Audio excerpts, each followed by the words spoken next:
ఎంతో మందికి వైద్య సేవలు అందించిన తన భర్తను అకారణంగా జైల్లో పెట్టారని ఆవేదన వ్యక్తం చేశారు మాజీ మంత్రి సీదిరి అప్పలరాజు భార్య శ్రీదేవి. కోర్టు తీర్పు ఇవ్వకముందే ప్రభుత్వం తీర్పిచ్చేస్తుందని మండిపడ్డారు. పోలీసుల దర్యాప్తు కంటే ముందే ప్రభుత్వంలోని వ్యక్తులు నిందితులుగా తేల్చుతున్నారన్నారు.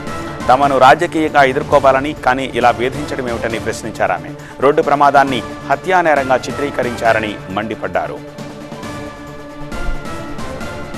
ఒక తల్లిగా చంద్రబాబు నాయుడు గారికి అడగాలనుకుంటున్నాను. అది ఏమంటే, చిన్నపిల్లలు రాజకీయాలు చేయకుండా, కక్షపూర్తిగా రాజకీయాలు చేయకుండా, ఒకవేళ రాజకీయ కక్షలు, రాజకీయ విభేదాలు ఏమైనా ఉంటే మా ఆయన అప్పలరాజు గారి మీద పోరాడండి.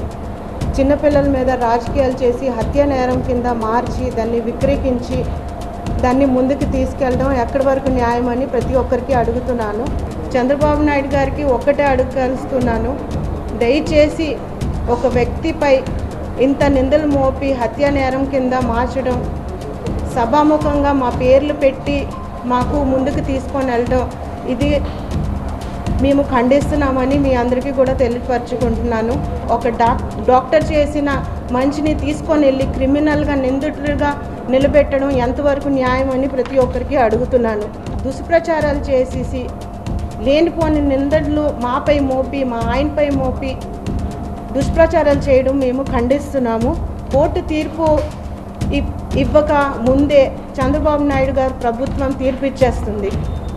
పోలీసులు దర్యాప్తులు చేయకముందే ఆ ప్రభుత్వం నాయకులు వచ్చి నేరస్తుడిగా నిందించేస్తున్నారు. ఇది ఎంతవరకు న్యాయం అని ప్రతి ఒక్కరికి అడుగుతున్నాను.